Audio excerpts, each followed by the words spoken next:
Welcome to Brain Health Matters, a show dedicated to helping you improve your health, master your mind, and boost your brain. This week's guest is Diane Annie Mathias, a multi-talented creative with a deep understanding of how art and music can help us heal and transform. Stay tuned. Brain Health Matters is brought to you by The Musical Brain, Book 3 in the Healthy Brain series. Enjoy the fun and easy practices in this book to improve your memory, sharpen focus, and master your mind with the healing power of music. Available on Amazon everywhere. Hello there. I'm your host, Kate Kunkle, and I'm joined today by Diane Annie Mathias. Annie is a multi-talented creative with a deep understanding of the use of art in healing and transformation. Annie has a heart as big as the sky and is an amazing writer and artist. Her nonprofit, Resources for Uncovering Wonder, utilizes the creative arts, including writing, art, and music, as tools in the growth process. Thanks so much for joining me, Annie. It's my pleasure. Thanks for having me here.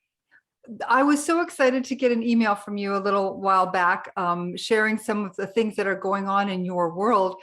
And I took that opportunity to go and check out some of your YouTube videos. Folks, if you have an opportunity, go visit, because there's so many wonderful things there to fill your heart. But Annie, you were sharing the sounds of our lives in one of the videos. And I thought it was very appropriate to talk about that now, since we've dedicated March here to music on Brain Health Matters. So what does it mean to us to connect with sound? And how can that connection help us in our spiritual and emotional journey? Well, I've been a sound practitioner, and I've been teaching people to play the didgeridoo, the native flute, drumming, different things like this for years and years. And so in that setting, there's so many important parts of why those work. Not only camaraderie with others. I'm not a Juilliard practiced musician. I teach people to play from the heart, which can be a different type of music than concert, pianists and things like that. But what it does is it allows people, especially a lot of people, have stopped doing music because at some point in their life, somebody said, "You're not a musician. Oh, you can't sing. Oh, you can't this." What it does is it allows us to connect with ourselves in a much deeper way. And this is one of the ways that the sounds in our life is really vital. For years, I taught at a cancer center, and I taught people who are either living with cancer or bereaved how to play the native flute, which is basically, you can play it to great extremes, but you can also play it very simply because there's 6 notes and you don't have to learn to read music. I just want to intersperse there, because I believe that a lot of the problem with people taking up an instrument is that they think that they have to do it according to these rules of classical music or whatever. And it seems to me to stifle not just the creativity, but your heart. Well, to use an instrument that doesn't have a requirement to read music, you play with your ears, you can experiment, you can hear what the different notes sound like. And once basically you understand that, which is not difficult, you can sit outside and you can play music with the birds, or you can sit and play up and down according to what the mountains look like. In one class, a lady came in and she was grieving. She was obviously very, very sad. And I said, "How are you today?" And she picked up her flute and she played a few phrases on her flute. I picked up my flute and I played back. And we had a conversation in the music without any words required, which is, I'll never forget that moment, because we need expression that don't always use our words. True enough. Oh, that sounds so beautiful. That's going to be something you remember for the rest of your life, for sure. Yes. And I'm sure she does as well. Yes. And within the class, we would have, times when people would play something like "Play Joy" on your flute, and they would just spontaneously stand up and play something that was joyful, or play something that's very meditative, something where you're really thinking about something, or play what it's like to be a little kid running through the fields. And so learning to use music as an expression a spontaneous expression is a powerful thing. Tell me about the didgeridoo, because I know absolutely nothing about this, but I understand that it is actually a very powerful healing instrument. We do a process called diging people, where you play the didgeridoo over somebody because the vibration is so amazing. I began playing the didgeridoo, I don't know, about 15 years ago. I just love the sound of it. It reminds me of walking on earth in the forest. It's a very organic sound, very deep sound. And so I began to play. Now, it's not necessarily a super easy instrument to play because you incorporate in circular breathing, which is where you breathe in and breathe out at the same time. So you can have this continual stream of music. But I practiced and I was able to understand that. Anybody can. But I've had people say, oh, I love the sound of the didgeridoo. Will you teach me how to play? And it's like, okay. And after 1 hour, they say, no, I want to be able to play like you. And I said, there's an on-ramp. You have to understand it takes a while to learn. But the didgeridoo comes in all sorts of keys, just like anything, according to how long it is and how, the bore length, the hole size. And different woods have different sounds. And it can be played as a percussive. I mean, I know they've played didgeridoos with beat bop and all sorts of things, but it's also, the way I love to play it is as a drone, and you can make animal sounds through it. And one thing that happens with the didgeridoo that's amazing is as you're playing, the harmonics will rise up and the different sounds will bounce off of one another, creating a whole other sound. And it's the most fascinating instrument because it's so meditative. And even if you're playing it for yourself and there's nobody listening, it's such a deep healing sound. I mean, it goes through your body, and it's a fabulous instrument. You mentioned about the vibration of it. I'm a vibroacoustic therapist. I deal with low frequency sound going through the body for healing. And when you mentioned about the didgeridoo, I could imagine it would have a lot of that kind of impact on a person's body as well then. Yes. And I am not a doctor. I'm not a medical practitioner, but at one point I was having trouble with kidney stones. And I asked a friend, I said, would you come over and play the didgeridoo for me? And I lay on the couch and the sound was actually able to move the kidney stone. Now, of course, when they use ultrasound, that sound also. So it makes perfect sense. Yes, the vibroacoustical sound of the didgeridoo is powerful. Yeah, that's fascinating. To use it that way for the kidney stones as well. I mean, I use the vibroacoustics for many physical ailments. I'm also not a doctor, of course, but I've seen amazing things happen with sound. People with Parkinson's disease, if we use 30 hertz, which is very, very low, folks, we can actually help stop the tremors.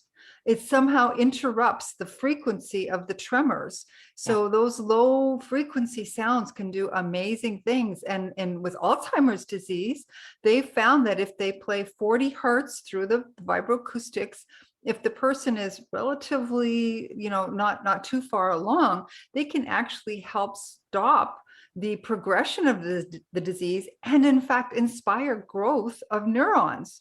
Isn't that amazing? I love that. Sound. I know. Sound. I know. And I just am a kid in a candy store here because I love this conversation with the didgeridoo and drumming or any of these. The stress level is reduced as you enter into the sound. Like when people are playing, like I was talking about the flute, I tell them to become the song. Don't just play a song, become the sound and a song. Enter into that place where you are actually a part of the music, and they get lost in it, which is wonderful because they're not thinking about, am I playing the right note or is this sounding good? But they become lost in the music and they're able to escape the stress. They're able to move out of a place where they're, kind of ego-centered, and they just become a part of what's going on. And that is so good for us. We talk about mindfulness. Well, I think that's the center of mindfulness. That's the ultimate mindfulness. I have to agree with you 100%, Annie. It's just, to me, when I play the harp, when when I get connected with my harp, because you also wrap your body around this instrument. And when you Yes. pluck the strings decay. The decay is quite long on the longer strings. And so that vibration goes through your body for a very long time. It is, I truly feel, I even have a tattoo on my neck, the back of my neck. It's me holding the harp, but I am one with the harp. And I Yes. feel like when we are one with an instrument, and it doesn't have to be anything complicated, like you said, just be one with it. It doesn't matter whether anybody else likes it or anybody else hears it, or No, it doesn't no. matter. You could be playing one note over and over and over again, and you can become one with it. It's not complicated. It's not a matter of doing a fancy whatever. Right. This folks is so important. I can't emphasize how much I appreciate this from Annie, because I played the cello for a very short time. My first lesson was running the bow along one string to make it sound and to feel it. So Yes. that feeling, I'll never forget that. Someday I'll get a cello again, but that was the most incredible feeling, just playing that one note. And I did it for a week, that one note on that one string. But wow, what an amazing thing. And folks, this is the great thing about music. It is us. We are meant to be, we're Yes. meant to be music. We are frequent. Everything's vibrating all the time, right, Annie? It's the Absolutely. air, the planet, us, we're all vibrating all the time. So we are music. And letting ourselves go. I also play the crystal bowls, and I have a good assortment of crystal bowls. One is, I call it my dolphins and whales, because it's so deep and it sounds like dolphins and whales. But to allow ourselves to enter into that sound and just let go of everything else and be in that sound, or like a symphonic gong.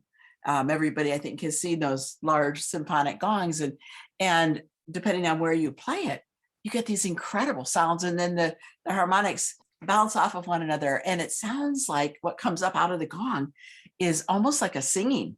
The first time I ever heard one, I'm looking around to think, who's singing? Well, it's the sounds that, like, bouncing off of one another. And there is a place where if you allow yourself to relax, you can go into, they call it different names, an altered state of consciousness, where you're floating, you're being. Some people, they are able, some people go to sleep. Some people see colors. Some people just are, floating along. It doesn't matter. There's no right or wrong, but it's allowing yourself to relax and be in that vibration. I also want to talk about the power of silence. You also put something about that on your site of YouTube. Let's talk about silence, because I think very few people understand the power of silence. When I'm at home, just on my own, I rarely listen to the radio anymore. I love the silence because I'm met with thoughts or peace. I don't have to always have something going on. And learning how to sit in quiet is really an important practice. I think that's also part of my mindfulness, to be able in the morning. I have doves that come, and a lot of doves, and I'll sit outside early morning with a cup of coffee, and the doves come in, and I can sit there for half an hour in the silence, but it's not really silent, because these doves come in and their wings, and then there's the sound of the traffic or the sound of this little other animal over here.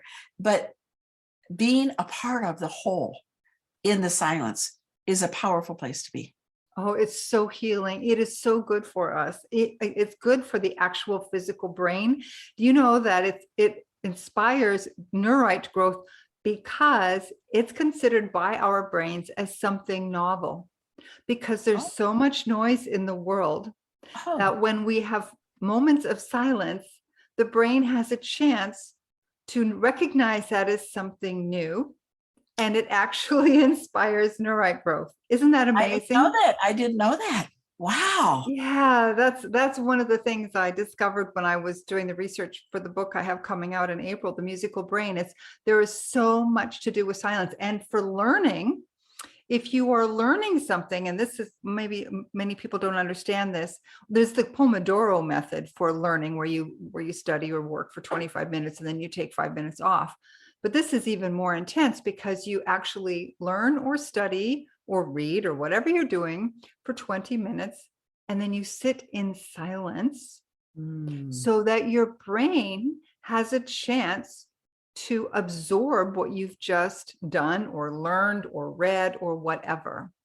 So I've been doing this on purpose over the last number of months when I'm working. And I've noticed that not only am I much more efficient by giving myself those 5 minutes every time, but the fact that it's in silence, nothing else is going on. I remember, like, these little facts much better. I remember about the neurite growth. I remember about those things. So that's something for people who maybe never spend time in silence to consider. You know, I didn't know that, but one of the things that after we finish playing or doing something, we sit quietly in silence because the silence is so rich.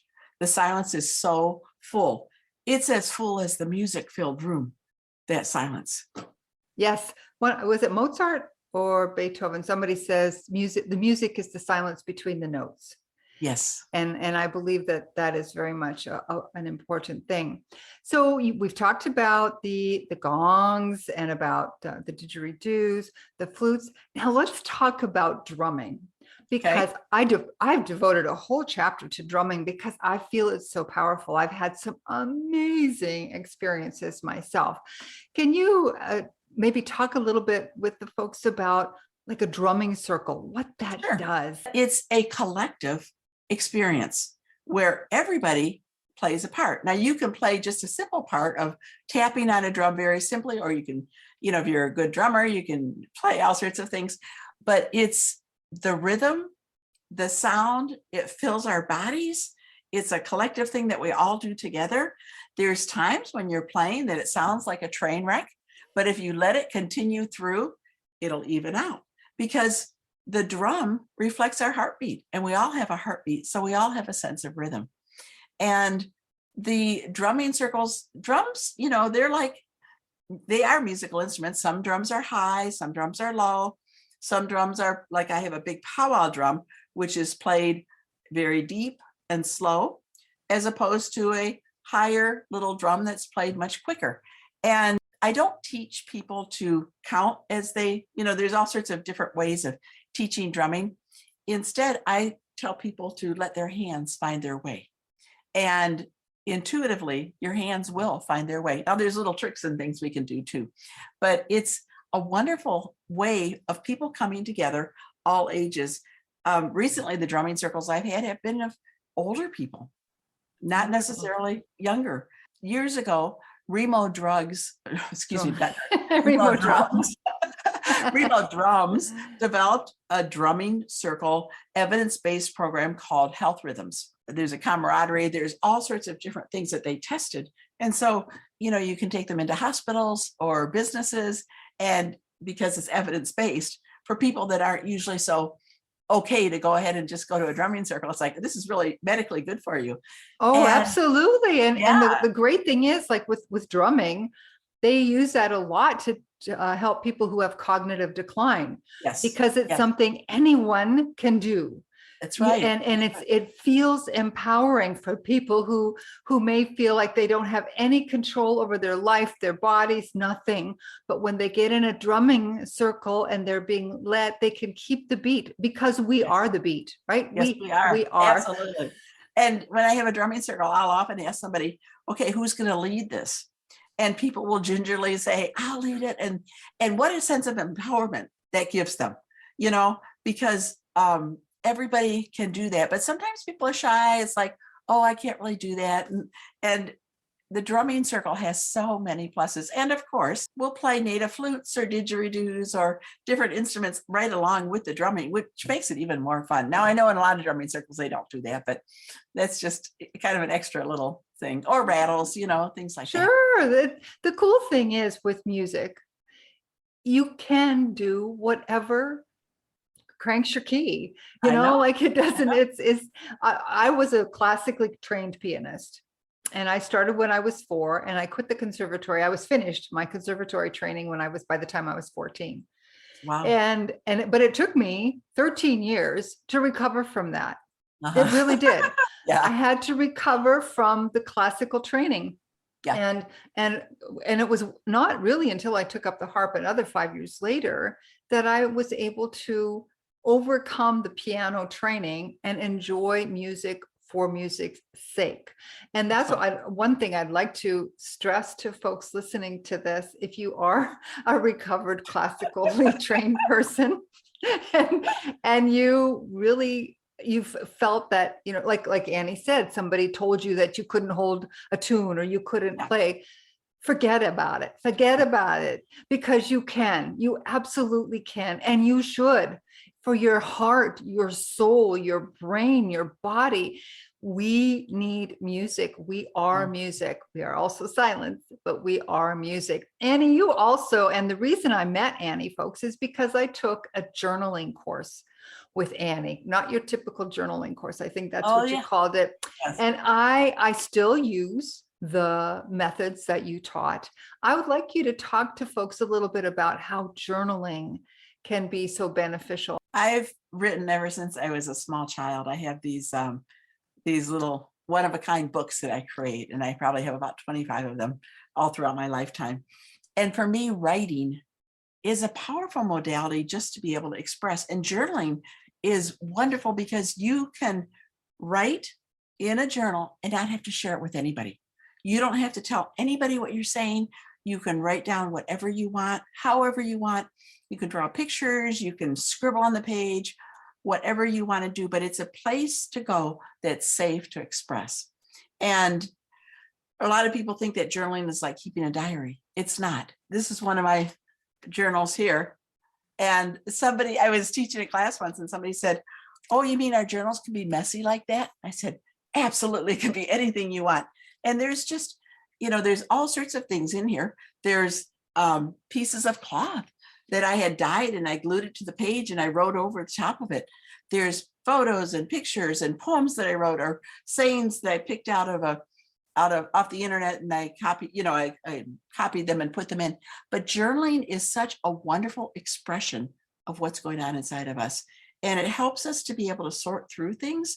It helps us to be able to, if you're struggling with something, to be able to write about it, really helps to order it.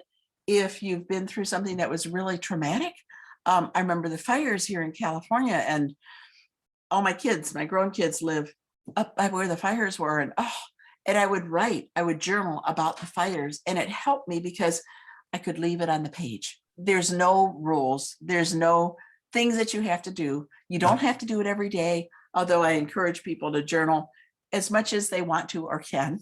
And let it be a place to capture what's in your heart. Oh, what a beautiful way to put that. Capture what's in your heart. Annie, I'm so sorry that this time has come to an end, because I could chat with you literally for hours and hours and hours. We have so much in common, and you have such wonderful, heartfelt information to share with people. How can people work with you? I know you have your journaling course. You have many things.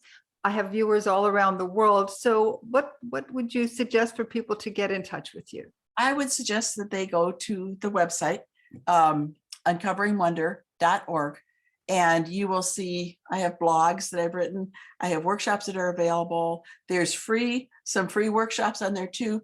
There's a video library, which is on YouTube. And because of the time that we're in, I went through and I released a lot of my unpublished videos, meditations, things like that I was using for classes. They're all there for free that you can watch and you can enjoy, because we need safe places. We need places right now where we can go and find rest and peace. And so there's different playlists. There's one for meditations and encouragement. There's another one for poetry. There's one for storytelling. There's one for writing tips. There's one for music. So, you can jump into a playlist and you'll see all these different videos about that topic. Wonderful. Thank you so much, Annie. I have so much enjoyed this, and I know our viewers and our listeners will as well. Thanks for taking the time. Thank you for asking me. Thank you so much for joining us for this episode of Brain Health Matters.